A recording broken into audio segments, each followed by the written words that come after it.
A razão para uma empresa não ter lucro infinito é sempre a mesma. Existe, pelo menos, uma restrição.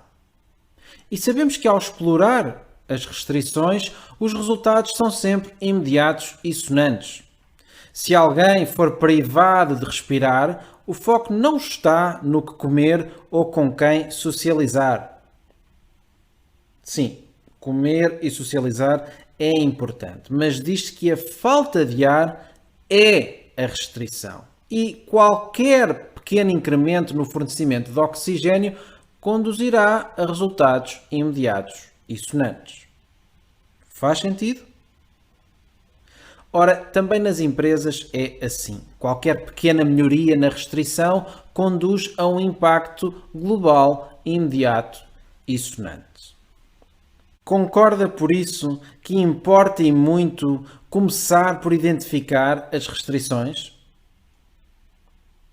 Veremos que as empresas que valorizam a solução Project Flow sabem de antemão que a restrição estratégica está na fiabilidade das entregas rápidas dos seus projetos. Mas será essa a única restrição? A resposta é não.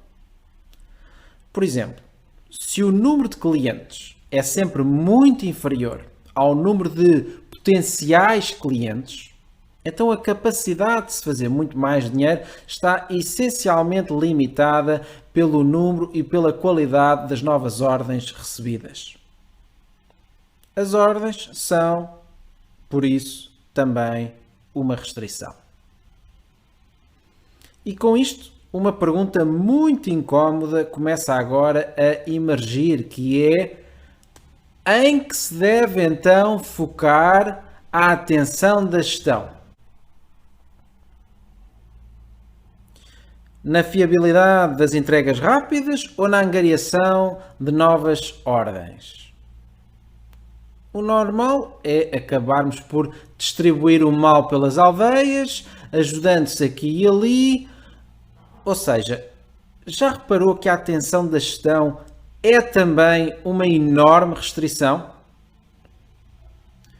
Life's a bitch and then we die, right? Veremos como sair deste imbróglio no próximo vídeo. Sim, o mercado é vasto e podemos chegar a mais ordens a partir de uma melhor gestão da área comercial. Mas ao contrário do lucro líquido, a produtividade não aumentará. Ou seja, se formos por aqui, qual o sacrifício a fazer nas margens ou quanto da estabilidade nas relações teremos que abdicar enquanto as operações não nos garantirem uma decisiva vantagem competitiva, ou uma DCE. Uma DCE atinge-se quando a empresa consegue, ao contrário da concorrência, satisfazer uma real e significativa necessidade do mercado. E isto é muito mais do que palavras bonitas. Uma DCE é uma condição necessária para se navegar num oceano azul, gozarmos da estabilidade e podemos fazer muito melhor e mais dinheiro. Então não é óbvio que precisamos primeiro construir as competências internas para depois então as capitalizar? Sim, ao início o crescimento será mais lento, mas as contas fazem-se no fim. Estou seguro que assim vamos proteger muito melhor todas as partes interessadas e espero agora que esteja um pouco mais claro do porquê da restrição fiabilidade nas entregas rápidas se chamar estratégica. E até que seja amplamente explorada, via construção da decisiva vantagem competitiva, as ordens e a atenção da gestão de topo, as outras restrições, devem ficar a ela subordinadas.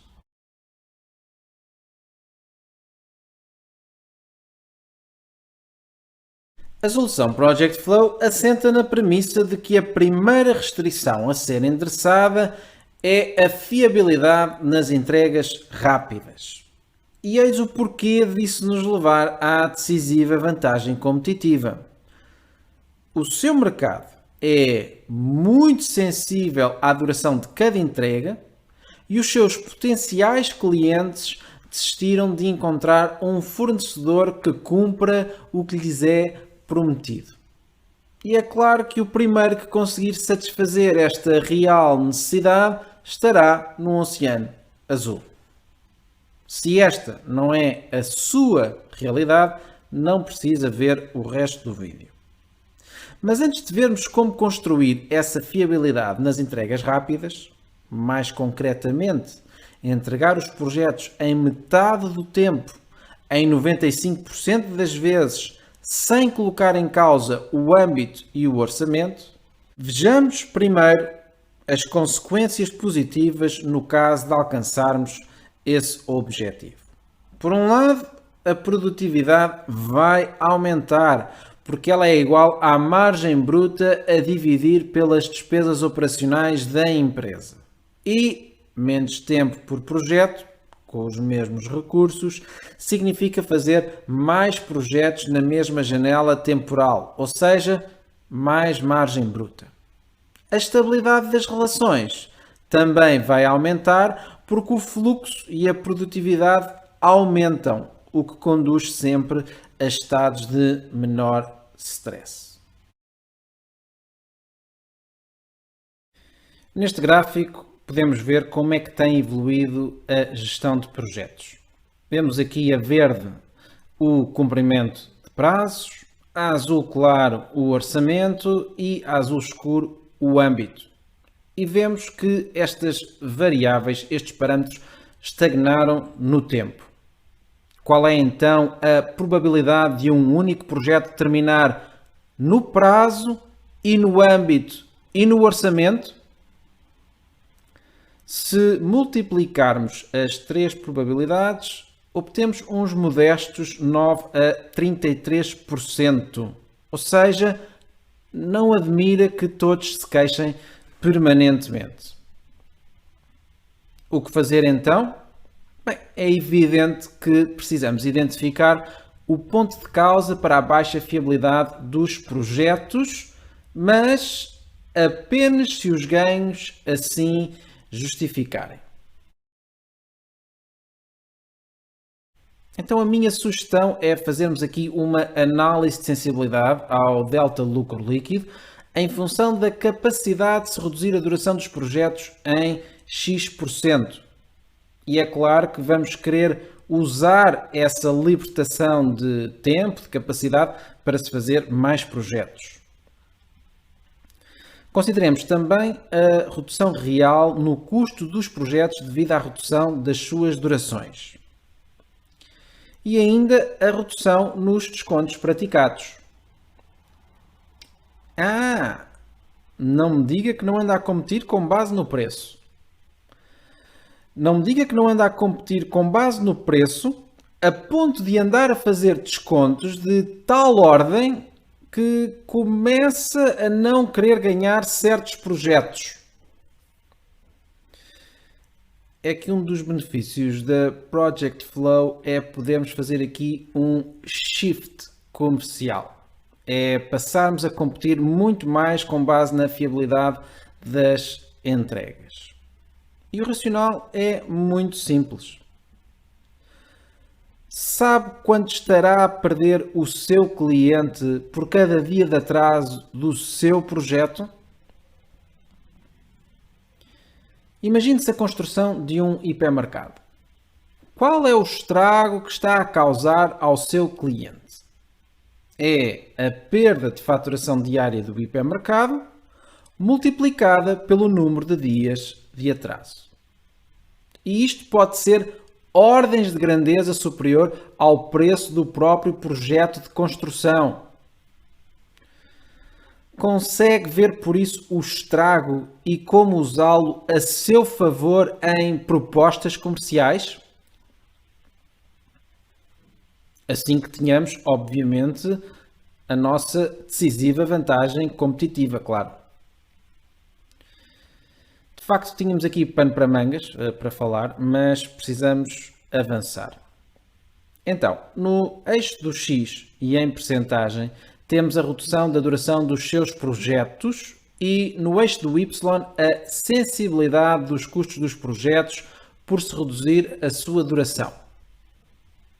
O que o gráfico nos mostra também são estas bandas de valores por cor em termos do lucro líquido a mais gerado para um certo aumento do desempenho.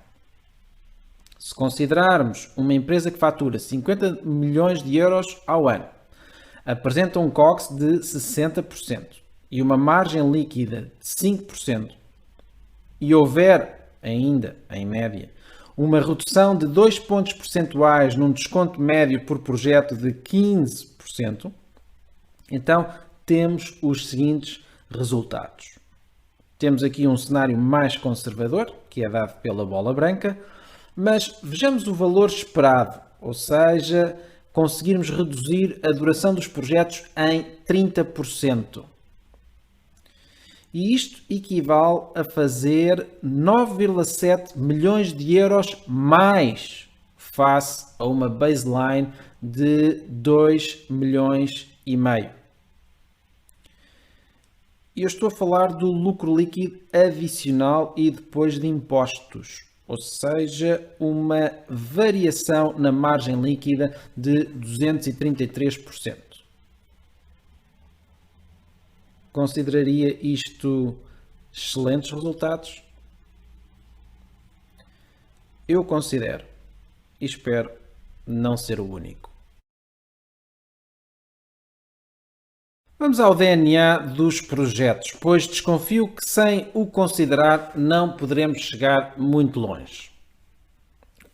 Qualquer projeto apresenta dependências de lógica e de recursos, havendo uma posterior convergência das atividades. E a isto chamamos fase de integração. E sabemos que o fator que limita o ritmo a que os projetos são concluídos, determinando assim a fiabilidade das entregas, não está nos recursos com menor capacidade produtiva, mas antes no nível de sincronização da integração. Em cada projeto, ou casamos bem e rápido todas as peças do puzzle, ou jamais as durações diminuirão. Ou seja, concorda que qualquer caminho que se atrase atrasará a integração, mesmo que todos os outros se adiantem? Eu penso que esta figura fala por si. A falta de sincronia das três atividades em paralelo impedem que a atividade vermelha se inicie quando era esperado. E a média aqui não se aplica. A média aqui não se aplica. Por isso, moral da história: qualquer ação que promova mais fluxo na integração traz muito valor à sociedade. As demais trazem desperdício. Qual o fator determinante no nível de fluxo da integração?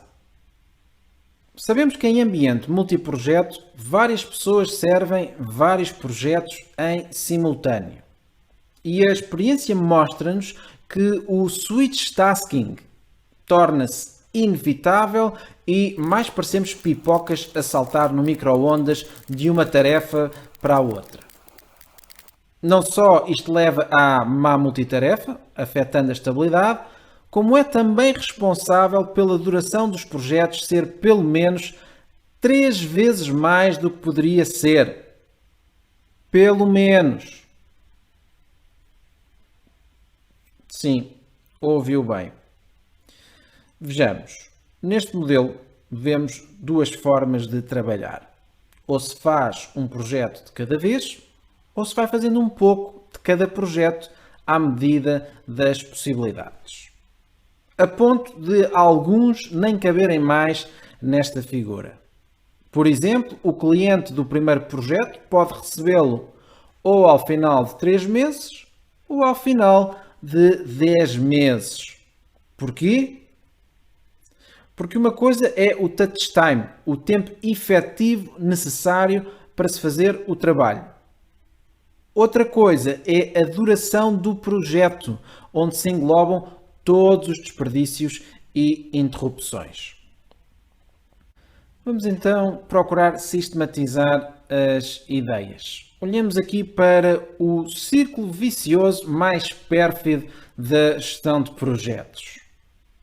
Quanto mais má multitarefa e stress, mais as durações aumentam. Quanto mais as durações aumentam, maior a necessidade de, da próxima vez, se iniciar os projetos mais cedo. Quanto mais cedo eles se iniciam, mais trabalho em curso haverá. Quanto mais trabalho em curso, mais difícil é gerir os temas, mais caótica fica a gestão, mais difícil é entender as prioridades e mais difícil é ganhar o foco, ou seja, mais switch tasking. E quanto mais switch tasking, mais má multitarefa. Portanto, em conclusão, o nível de má multitarefa é proporcional à quantidade de carga em sistema e por isso torna-se fundamental saber controlar essa carga.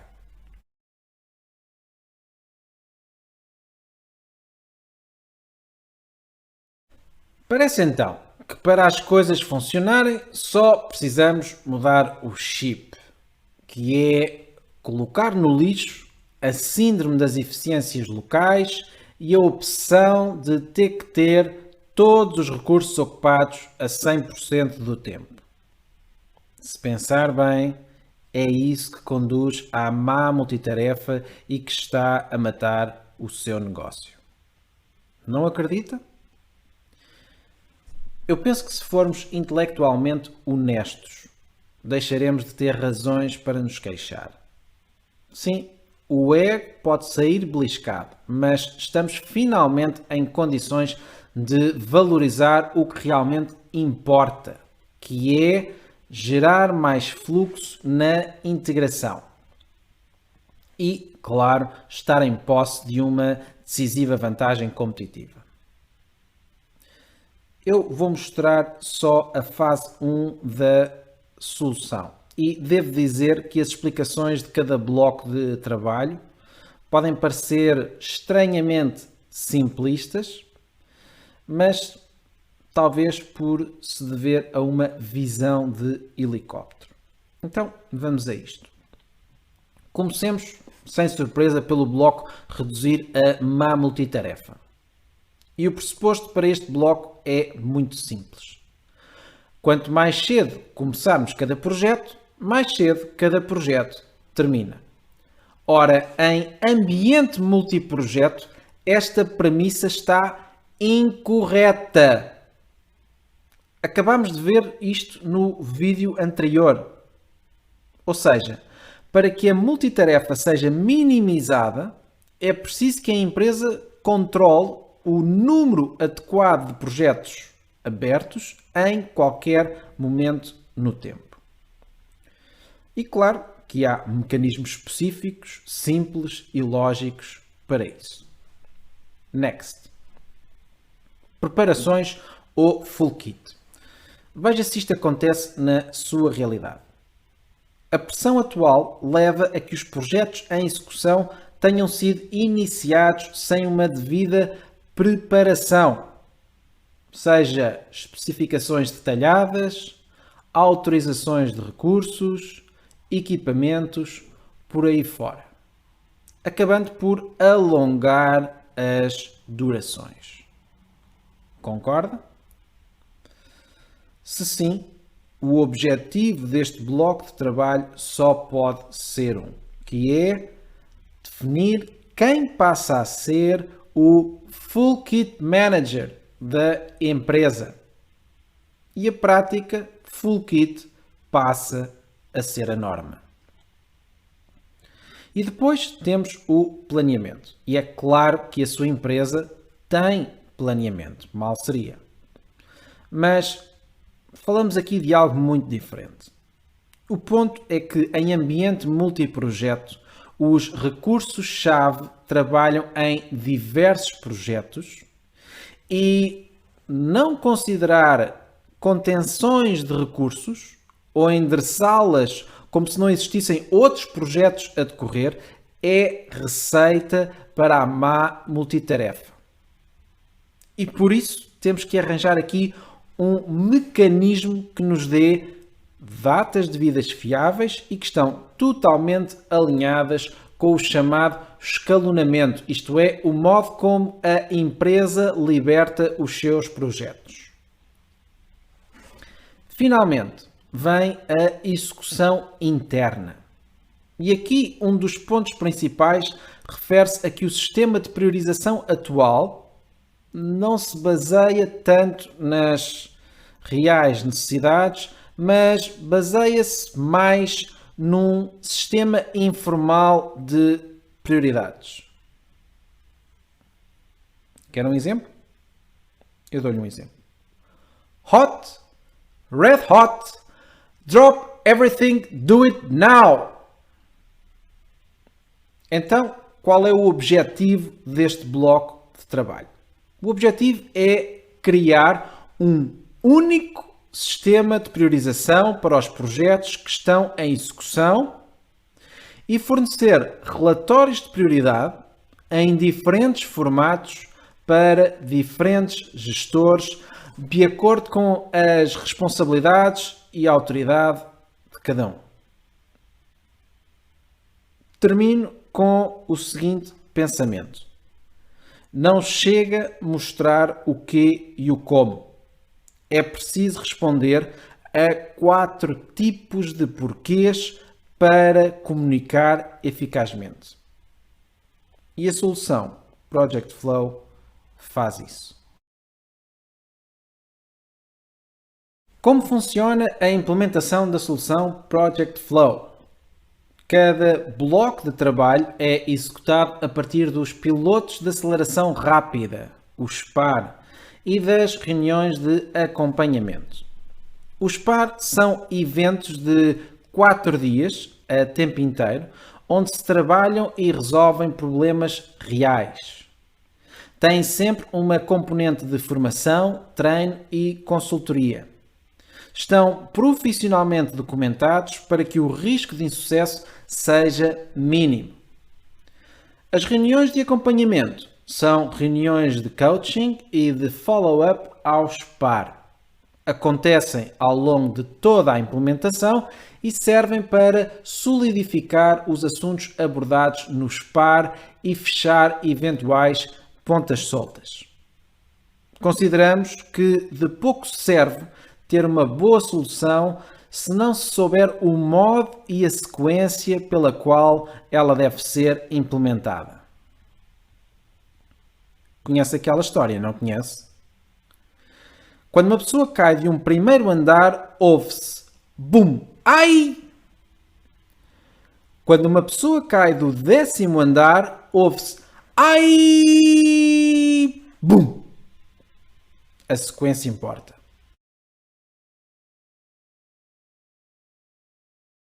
A viagem para um oceano azul só agora teve início.